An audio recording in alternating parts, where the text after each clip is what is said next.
we hit on Saquon Barkley a little bit, but let's dig a little bit deeper on Saquon. I have him at 18 as a mid round 2 running back. You have him all the way down at 34, the end of the third round. Sure, Saquon Barkley has not been like himself. He's dealt with injuries that have been pretty disastrous for a few of his seasons, but this year going into week 18, running back 10 in terms of best ball value rating, he had 11% of his weeks as an RB1, 15% of his weeks as an RB2, and 30% of his weeks as a flex play. He was most of the time, 57% of the time, making it into your best ball lineups. He was worthy of being startable.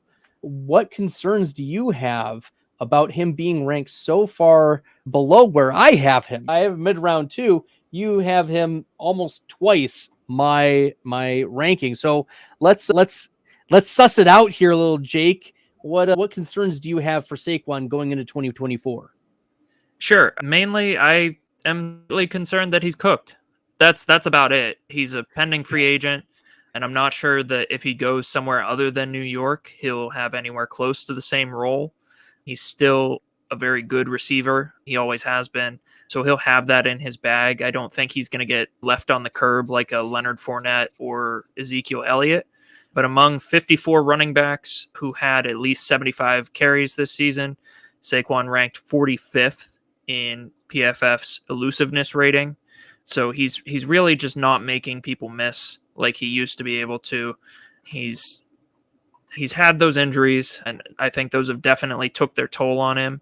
But just to give you some reference on who ranks in that range, who also had over 75 carries, we're talking guys like Ezekiel Elliott, Joe Mixon, Alvin Kamara, Ty Chandler, Gus Edwards, like guys that really just don't have a lot of juice or anything really left in the tank. And we'll probably get into Alvin Kamara here in a bit, because I'm also much lower than you on him, but for very much the same reason.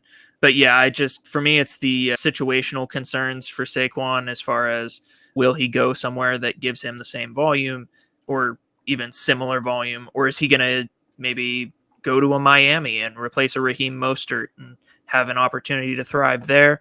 I think having him towards the late third still respects his receiving ability and the potential for him to land somewhere where he does have a good role, but there's a lot of risk for Saquon.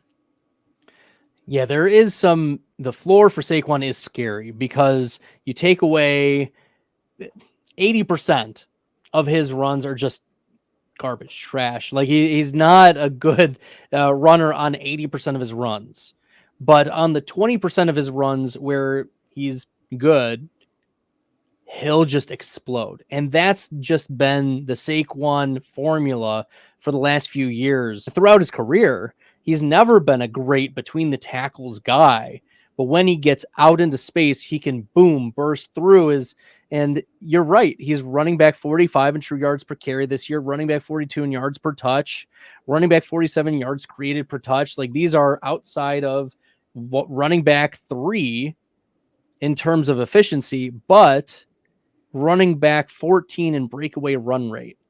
And so when he gets just one more crease, he can make that big play. And then I think you're right. This does tie into how I also view Alvin Kamara. And so Barkley and Kamara I have Barkley higher because he's younger. That's just the reality. Like Barkley I have at mid round 2, Kamara at the 2-3 turn. But they are both high-end running back target share earners. This year, Saquon Barkley, 16.2% target share, and that was 5th among running backs. And so wherever he lands, he's going to be a target earner, and that's what he's been throughout his career, regardless of who's been at quarterback for the Giants and regardless of who's been the head coach for the Giants. He's been a target earner, but same thing with Kamara.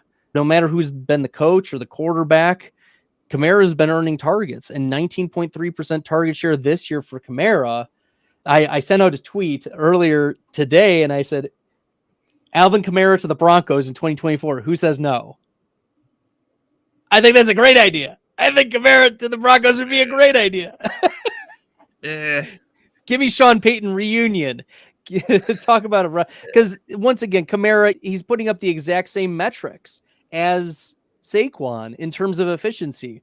43rd in true yards per carry, 45th in juke rate, 33rd in yards per touch, 25th in yards created per touch. At least that was a little bit better. But Kamara's not going to break it off with anyone.